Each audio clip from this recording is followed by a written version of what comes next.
Buongiorno para lovers, bienvenidos a No ves esta peli, el canal de los cinéfagos. Estamos en Navidad.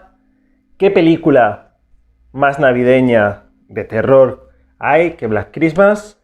Hoy vamos a hablar de las tres versiones.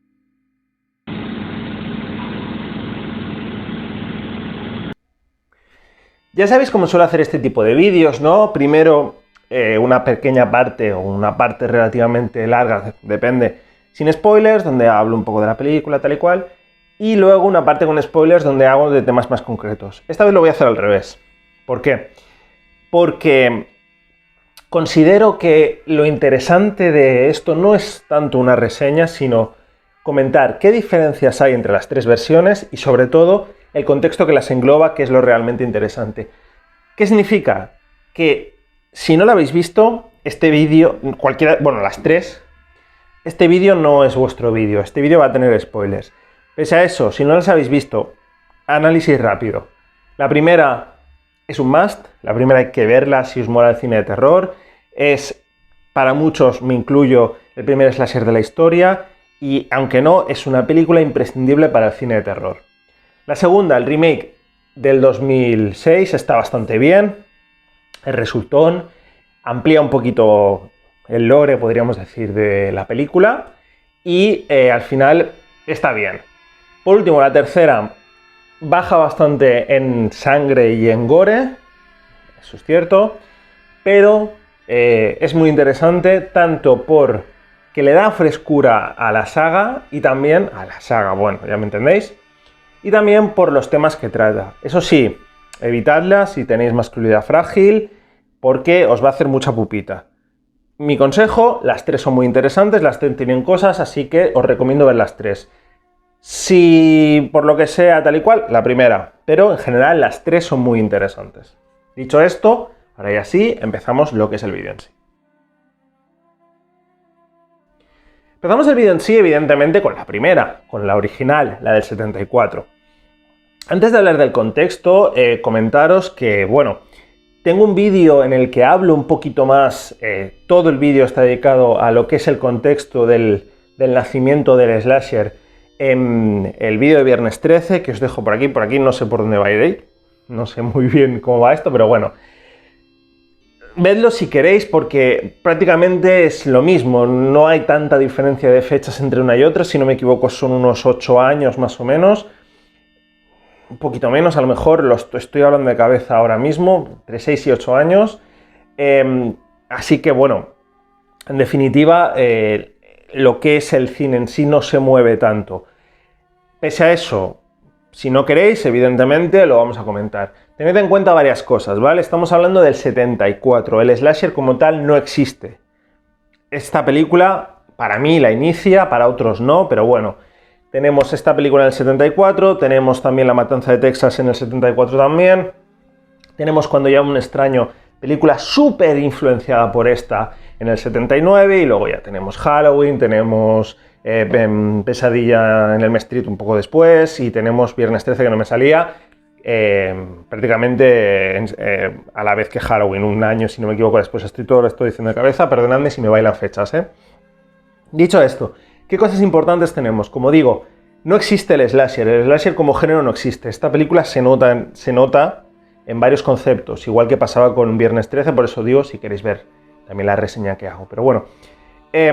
Estados Unidos, es muy importante la situación sociopolítica y sociocultural de Estados Unidos. ¿Por qué? Fácil. Estados Unidos está deprimido, ¿vale? Tened en cuenta que estamos hablando del 74, la guerra de Vietnam está a punto de acabar, acaba en el 75, ya ha ocurrido el Watergate, ¿vale? Y Estados Unidos es un poco como que ha despertado del cascarón, se ha dado cuenta que ellos no son el superpaís que se creen, se han dado cuenta que pueden perder guerras, se han dado cuenta que sus políticos no son ya pues esas grandes figuras que ellos creen, sino que pueden ser corruptos, pueden ser viles, podríamos decir, y han pegado un despertar. ¿Esto qué hace? Esto se ve mucho en el cine. Tened en cuenta también que estamos en plena Guerra Fría, ¿vale? Hay una amenaza latente al comunismo, hay una amenaza de una guerra nuclear. Esto se nota mucho en el cine, como siempre, lo del terror elevado no es nuevo, el hecho de que la sociedad se vea reflejado en el cine de terror ha pasado desde prácticamente los inicios del cine de terror. Tened en cuenta, por ejemplo, que en 1972 tenemos La última casa a la izquierda, que también, para que veáis el tipo de cine que se está haciendo y el sentir de la gente, ¿no?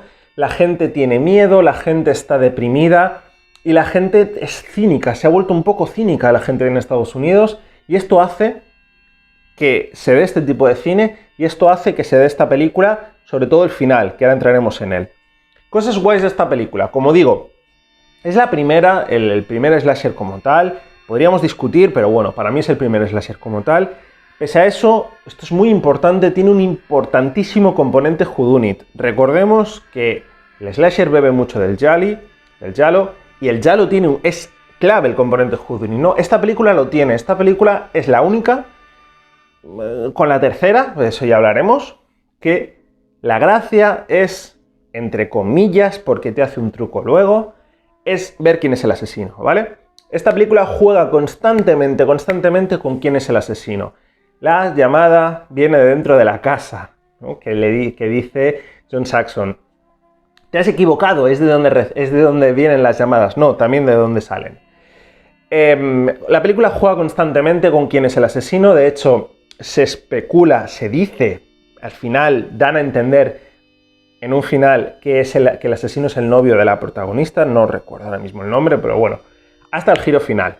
Vale, como digo, en ese sentido, la película está muy bien y sobre todo es eso, juega todo el rato a quién está llamando, quién es el asesino, quién está matando a las chicas y, bueno, a el aura de misterio de qué está pasando. Recordemos que además esta es la única que hay otro asesinato que tiene que ver con la película porque buscan a la chica, pero que no se da dentro de la casa, no se da dentro de esta hermandad femenina donde transcurren las tres películas, bueno, en sí. ¿Qué pasa? El final. Vamos a hablar del final, que es muy interesante. La película, como digo, da a entender... Recordemos, por ejemplo, que esto también pasa en Viernes 13. Viernes 13, el asesino... Te juegan al whodunit, te juegan a quién es la asesina, y que en este caso era la madre de Freddy. En este caso igual, ¿vale? Te juegan a que es el novio, hay el momento ese final donde se enfrenta a la chica, la final girl, ¿no? Se enfrenta a él, tal y cual. ¿Qué pasa? Que aquí, cuando todo el mundo se está yendo, parece que han resuelto por fin el caso, tenemos ese final tan bestia de vuelve a sonar el teléfono, volvemos a escuchar a una voz, esa voz, ¿no? Tan chunga, decir, Agnes, soy Bill. Y la película acaba dándonos a entender que evidentemente el novio de la muchacha no es el asesino, que las llamadas vienen de dentro de casa porque hay alguien dentro de la casa, no sabemos quién es. No sabemos quién es este Bill, no sabemos quién es esta Agnes. Se cree que, bueno, se da a entender por las llamadas que recibe que esta Agnes es la hermana y no, nos quedamos con bastantes dudas, de hecho, ¿no? Sobre qué ha pasado, como digo, quién es este Bill, quién es esta Agnes, por qué asesina a este Bill y tal. Como decía, el sentir de la sociedad no es tan importante en sí contarnos quién es Bill, no busca la película eso, la película busca asustarnos, busca atemorizarnos y busca dar esa sensación de temor. Esto es un poco, si seguís el podcast que estoy haciendo en solitario, que se llama igual, no ves esta peli, lo comento mucho, ¿no? Se da mucho cine de terror en Navidad porque al final hay un componente muy creepy, podríamos decir, en que una persona entre en tu casa, ¿no? Al final, Papá Noel entra en tu casa cuando estás dormido, te deja un regalo y se va. Hay un componente, si lo piensas fríamente, hay un componente chungo en eso y en parte juega con eso la película, salvando las distancias, pero enténdenme, dentro de tu casa, en este caso, dentro de la hermandad de tu hija, porque juega mucho también con eso, la figura del padre de la primera víctima, hay alguien, no sabes quién es, no sabes cuándo te va a atacar, y encima te crees que es el novio, te crees que es...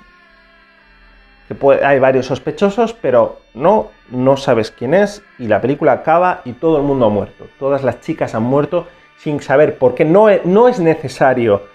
Los primeros slashers juegan mucho con eso. no es necesario un motivo, no hay un porqué, simplemente es el terror por el terror. Vale, analizada la primera ya. Como digo, el final de la película, ¿vale? De la original, Agnes, soy Bill, y acaba la película. De esto se basa el remake, ¿vale? El remake coge esta frase y la amplía de una manera sustancial. Tenemos que tener en cuenta para el remake varias cosas. La primera de todas, aquí ya estamos en los años 2000, ya estamos en el 2006. Se van a dar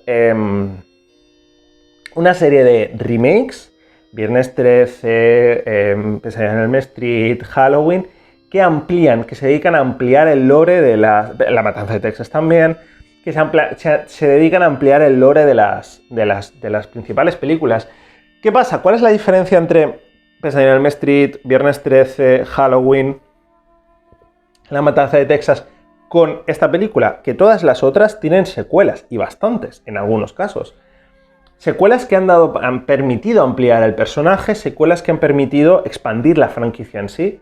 Esta no, ¿vale? Esta tenemos en el 74 ese Agnes soy Bill, y no es hasta prácticamente no, 32 años más tarde que alguien decide cogerla y ampliarlo, ¿vale? Ampliar el lore y explicarnos quién es Bill, explicarnos quién es Agnes y jugar con eso. En ese sentido, el slasher ya es súper maduro, podríamos decir. De hecho, ya ha tenido su pico de popularidad, ha tenido su decadencia y ha vuelto a tener su pico de popularidad. Recordemos, en los años 90 llega Scream, llegan todos los slashers que se hacen a raíz de Scream, pues que sí, Sé lo que hiciste en el último verano, Leyenda Urbana, etcétera, etcétera. Todos los slashers estos, que es importante matizar que son todos... Empiezan siendo, porque luego algunos mutan, no hay un componente sobrenatural, ¿vale? A diferencia de los otros donde sí podía haberlo. Aquí no, aquí es un asesino normal y ya está. Como digo, luego va mutando la cosa y luego sí que tenemos elementos sobrenaturales. Pero bueno, en este caso es lo mismo, ¿vale? Cogemos una franquicia, cogemos una IP, podríamos decir, importante, interesante, famosa. Recordemos que Black Christmas es una película muy importante en la época. La cogemos y la transformamos, ¿vale? Ampliamos la franquicia, explicamos los cabos sueltos, los que creemos que son cabos sueltos. Han pasado muchos años de cine, el consumidor cada vez es menos, no sé cómo decirlo. La televisión se ha expandido y se ha asentado. Estamos ya en los años 2000, en la época dorada de las series. Una cosa que tienen las series es que te explican todo, da pie a que te expliquen todo mucho, y esto se empieza a transformar en el cine. El consumidor quiere respuestas, al consumidor no le gusta que le dejen con interrogantes, no le gusta hacerse sentir tonto. Esto es una cosa que con los años se ha ido agravando. 14 años después hay algunas cosas que es en plan, no hace falta que me vuelvas a poner un flashback de esto que he visto hace una hora, tengo suficiente memoria. Aquí, desde el primer momento, te dicen quién es Bill. La película empieza con un asesinato y a partir de ahí te explican quién es Bill. En este caso, además, permitidme decir que la historia de Bill es un poco... es too much para mi gusto, ¿vale? Bill es un niño que tiene ictericia y por ello su madre, que es una mala persona, es una auténtica hija de puta, lo repudia. Con 12 años lo viola y de eso nace una niña que es Agnes, que es su hija hermana, y parece que la madre dice que esa es su familia de verdad, ¿no? Bill, van pasando los años, hasta que finalmente se vuelve loco, le arranca un ojo a Agnes y mata a sus padres. Agnes, evidentemente, Bill, que lo encierran en un psicopático, y Agnes en un orfanato, pero bueno, muy tocadita a la cabeza, acaba. Con esto juega la película, nos explica desde el primer momento quién es Agnes, nos explica desde el primer momento quién es Bill. El lore sigue igual, más o menos el resto sigue igual. Es bastante guay, por ejemplo, reciclan actrices, hay actrices que en la original hacen de chicas, de estudiantes, y en la en la nueva, en el remake hacen de personas, de la mujer que está vigilando la casa, podríamos decir. Pero más o menos todo sigue igual, ¿no? Seguimos teniendo, los roles son prácticamente los mismos, tenemos a la santa, tenemos a la mojigata, tenemos a la borracha, tenemos a la protagonista que tiene un perfil un poco intermedio, es decir, ni santa ni puta, podríamos decir, ¿no? Es responsable, pero también es fiestera, no llega a ser ultra religiosa ni a ser una princesita, ¿no? Los roles son prácticamente los mismos, lo cual dice mucho de mantener los roles tan estereotipados de una peli de los 70, pero bueno. Suavizados, eso sí, el personaje de Margot Kidder en la original es odioso. Aquí su trasunto, digamos, es un poquito más normal. Sigue siendo una borracha y sigue siendo una persona de carácter fuerte, podríamos decir, pero bueno. Los roles más o menos se mantienen, todos igual, pero juegan con eso. Desde el primer momento te dicen quién es Bill, te explican su historia y ya sabes quién es el asesino. Hay giro, pese a todo, hay giro, y eso está guay. Hay un cierto momento en el que nos dicen que, bueno, descubrimos que el asesino en verdad no es Bill, sino que es Agnes, que es la que está viva, y que, bueno, se ha quedado loca, evidentemente, es fruto de un incesto, han matado a sus padres, bueno, es todo un poco muy así.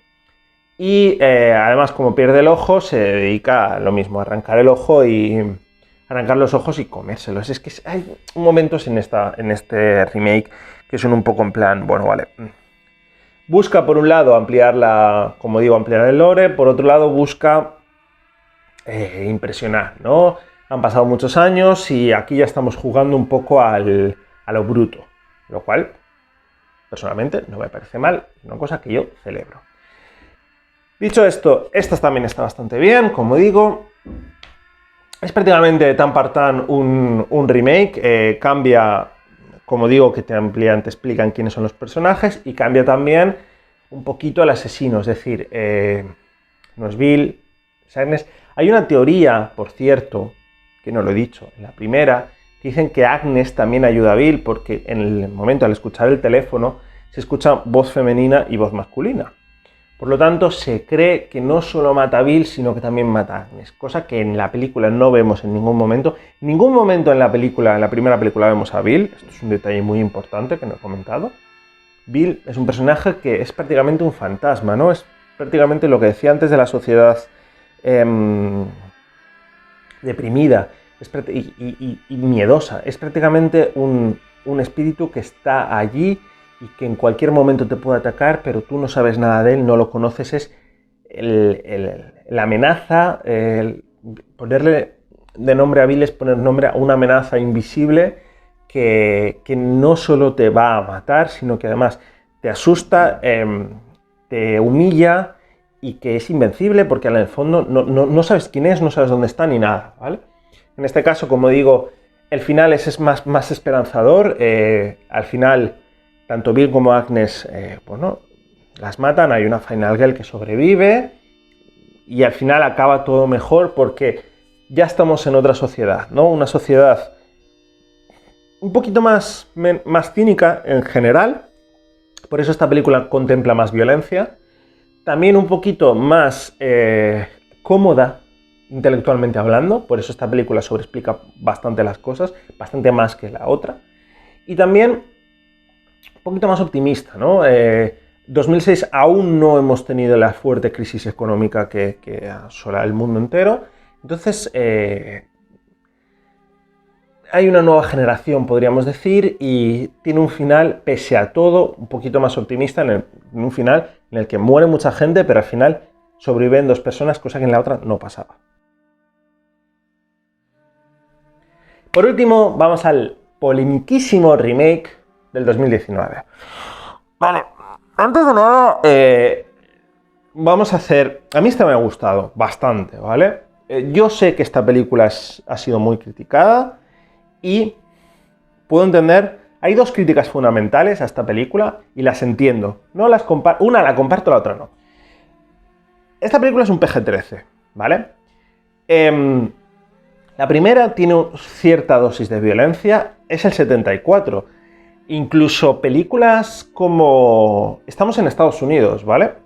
Incluso películas como... Bueno, como las posteriores, Halloween, La Matanza de Texas y tal, tampoco son excesivamente violentas. Para lo que luego nos acostumbramos. Recordemos que lo chungo, el gore chungo, se empieza a dar sobre todo en los 80, en los 70 aún es un poquito más, pese a que, bueno, como decía antes, tenemos una cosa tan bruta como es La Última Casa de la Izquierda. Pero la sociedad es más cínica en general, pero no está tan acostumbrada a la violencia. Acaba de despertar prácticamente, entonces, si bien sí es violenta, no es tan violenta, ¿vale? Luego tenemos la del 2006, que como decía, es muy bruta, constantemente están arrancando ojos y es bastante violenta. Esta, en cambio, pega un bajón drástico de cantidad de sangre y de cantidad de muertes. Es mucho menos violenta. No hay o prácticamente no hay ningún asesinato en cámara, si no me equivoco. Y hay muy poquita sangre. ¿Por qué? Porque juega a otra cosa, ¿vale? En parte porque tiene mensaje. Y aquí es donde va la segunda crítica. A esta película se la ha criticado mucho porque pasa de ser un slasher al uso, donde hay un asesino o dos reconocibles, y bueno, reconocibles ya me entendéis, pero es una persona física, reconocible o no, pero una persona física, a que el asesino sea un ente sobrenatural, por un lado, y por otro lado el patriarcado, literalmente, ¿vale? Porque sí, tiene mensaje esta película.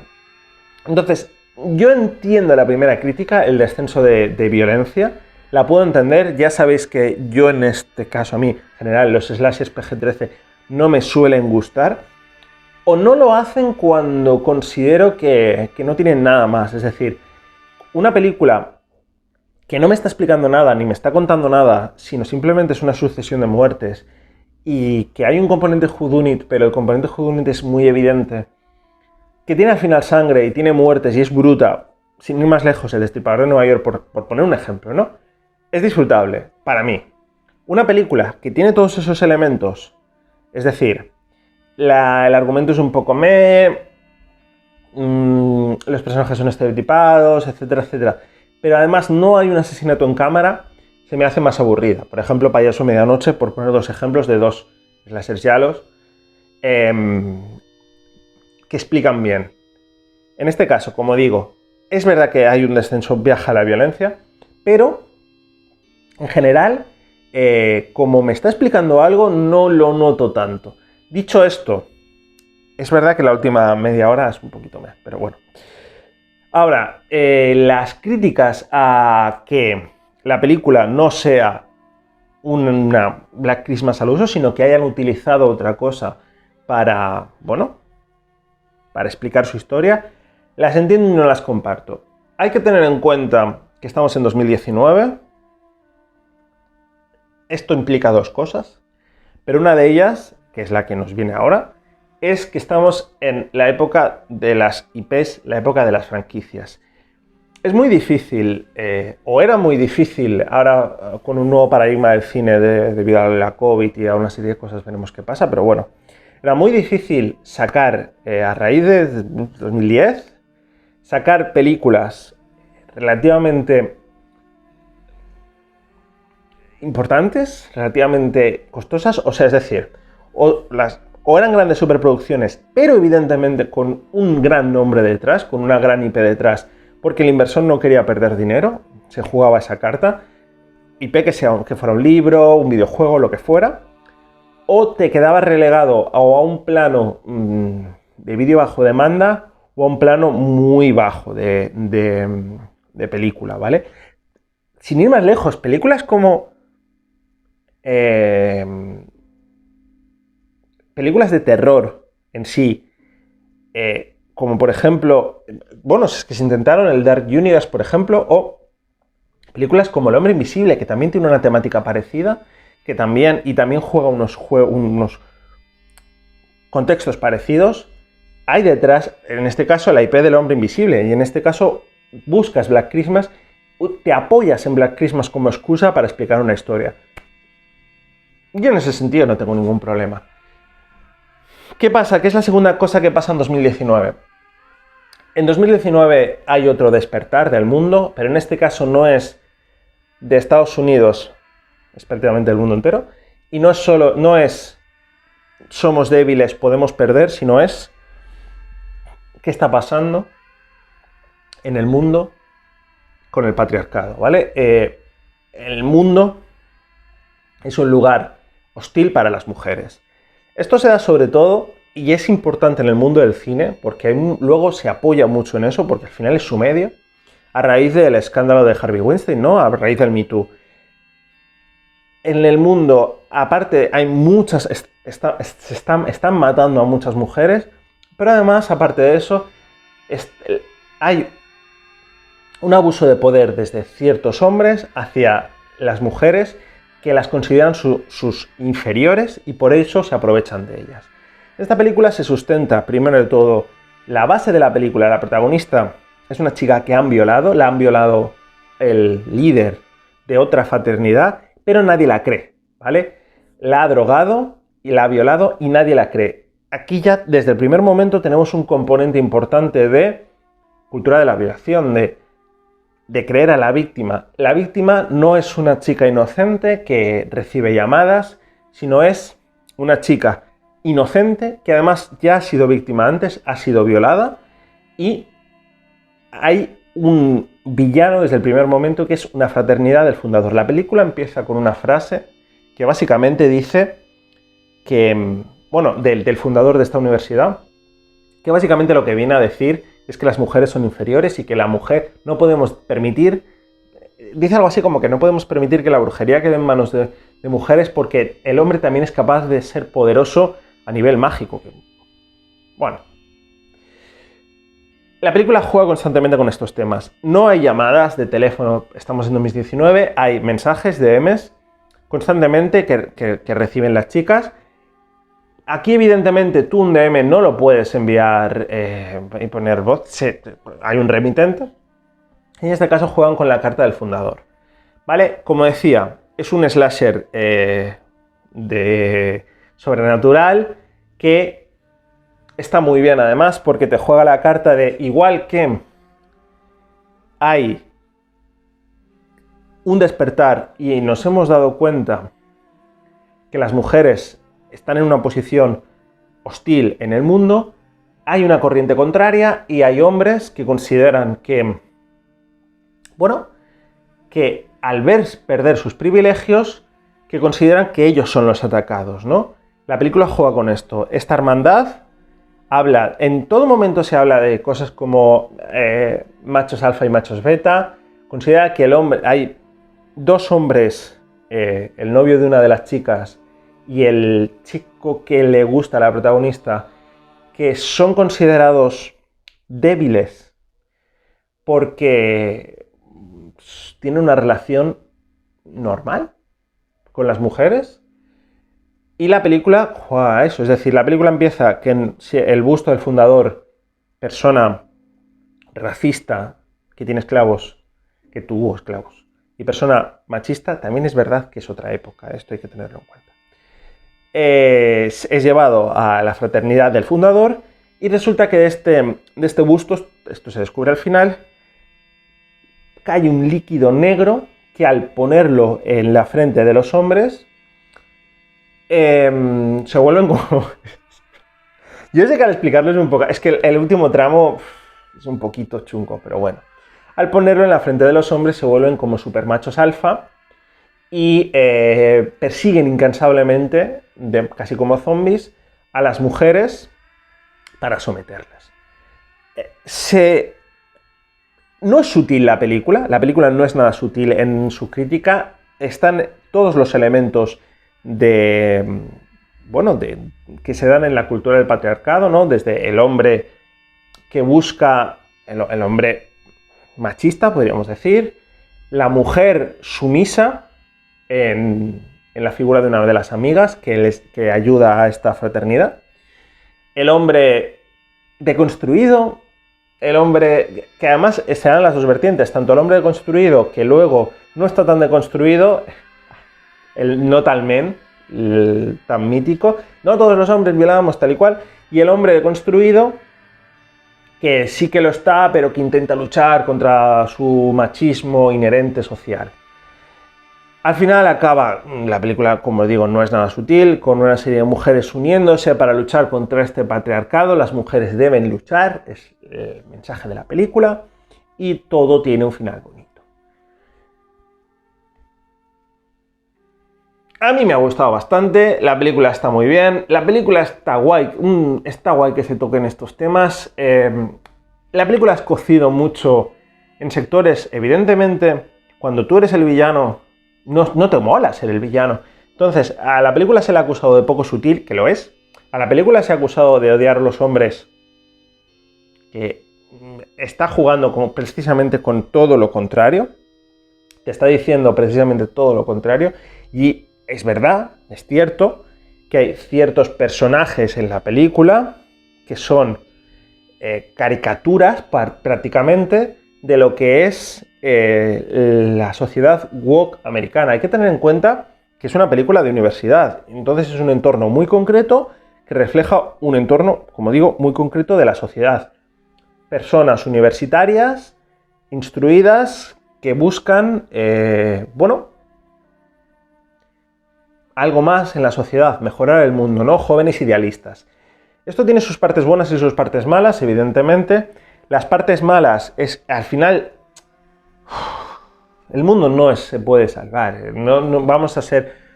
Está guay el idealismo de los 20 años, pero es muy difícil salvar el mundo desde una posición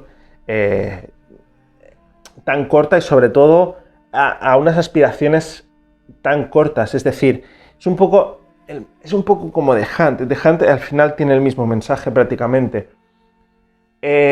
Si tú te preocupas, está muy bien preocuparse del machismo, está muy bien preocuparse del racismo y está muy bien preocuparse de unos aspectos sociales que son claves y son muy importantes y debemos mejorar como sociedad en eso. Como digo, a mí en ese sentido la película me ha gustado, pero si no tocas otros temas y otros sectores que son inherentes a esto, es decir, la posición de poder no solo te la da el hecho de ser un hombre, sino también ejerces poder económicamente y ejerces poder de otras maneras. ¿Qué pasa? La película juega con eso sin darse cuenta. Es que sin darse cuenta es tan poco sutil que al final crea caricaturas de personajes woke que, se quedan un poco al final. Hay un momento que parece que hay una de las chicas que sí que odia a los hombres realmente, pero lo hace porque está tan metida en su propio mensaje y en su propio mundo que no se da cuenta de la propia caricatura de sí misma que se ha convertido, ¿no? Entonces hay ciertos momentos de la película que hay cosas que chirrean un poco y dices tú, hombre, está siendo un poco injusta como película, pero son momentos tan puntuales, como digo, hay frases tan puntuales que es un momento de decir, ¿qué hago, Paco? ¿Me mato? Que son tan poquitos y tan poquitos que en el fondo a mí no me parece una mala película. Como digo, es muy poco sutil, es muy hija de su tiempo. Esta película en unos años, sinceramente espero que en unos años se quede vieja, porque eso significa que hemos avanzado lo suficiente como sociedad como para que los temas que trata se vean ya obvios y evidentes. Y al final es una película interesante de ver, sobre todo, como digo, repito, estoy muy pesado diciendo todo el rato lo mismo en este vídeo, por los temas que trata. No es un slasher al uso, es una película sobrenatural y la parte sobrenatural busca tanto enfatizar en el mensaje que la parte sobrenatural en sí queda un poco desdibujada, porque, como digo, al final es todo tan poco sutil y el mensaje te lo escupen de una manera tan bestia que al final es un poco... que el busto tiene poderes super machos. A lo mejor se podría haber profundizado un poco más en esa parte, es decir, es que no hacía falta el apartado sobrenatural, ¿vale? Tú mismo haces que los asesinos sean la fraternidad. El problema es que es tan evidente que son que tienes que inventarte algo, pero bueno. Tú mismo haces que los asesinos sean la fraternidad porque les has acusado de violación, cosa que es verdad, y se han sentido heridos y tienen un ego, y un ego masculino y una masculinidad tan herida que te matan. Perfecto, lo haces perfecto. El hecho de meter el busto del otro, el busto del fundador, que sea el superpatriarcado, ¿no? Que te vuelves, pues eso, un Superman machista, una especie de zombie asesina mujeres, desdibujas un poco el mensaje, que por otro lado, como digo, queda muy escupido. Al final, la gran virtud de la película yo creo que es... la gran virtud del mensaje, al final, es las partes menos sutiles, ¿no? Las partes del Lethal Man y las partes donde, bueno, nos haces ver, nos enseña la película que detrás de todo movimiento social, de justicia social, va a haber una serie de personas que van a ver peligrar sus privilegios y van a luchar por ellos victimizándose, ¿no? Esto es una cosa que se ve mucho desde el fascismo. El fascismo en un aspecto más propio, no solo machismo, no solo racismo y tal. Económicamente, todo momento en el que se busca una lucha por la igualdad y se busca una lucha por la justicia, alguien va a perder sus privilegios y va a luchar por ellos, victimizándose y diciendo que ahora le estás atacando cuando toda la vida ha sido ¿no? El opresor, se siente oprimido porque estás intentando igualar la balanza. Al final las mejores partes son las que hablan de eso y hay otras partes y sobre todo, como película de terror, porque no solo es mensaje, las mejores partes son las partes sutiles, curiosamente, en las que hay cierto misterio sobre quién puede ser el asesino o, pese a que es evidente que es la hermandad masculina esta, la fraternidad del fundador, pero los mensajes, las historias, hasta que no descubres que es todo una especie de algo sobrenatural, la película, como digo, está bastante bien. Me ha quedado un vídeo larguísimo, tengo la garganta súper seca y me da la sensación de que he estado 4 horas repitiendo todo el rato lo mismo, pero bueno. Como digo, en resumen, las 3 están muy bien, ya lo habéis visto. Yo sé que la última es muy criticada y, como digo, me comentaba alguien por Twitter que en unos años se va a ver como una comedia involuntaria. Lo espero sinceramente porque eso significa que lo poco sutil que es la película, que se ha avanzado socialmente lo suficiente como para que veamos eso como caricaturas, igual que vemos otras cosas y pensamos, joder, esto se ha quedado viejísimo. En general, como digo, las 3 están muy bien. A mí me gustan bastante las 3, sobre todo la primera, ya lo he dicho, que es la mejor de todas y además es la más pura, podríamos decir, ¿no? Hasta aquí el vídeo de hoy, nos vemos en la próxima.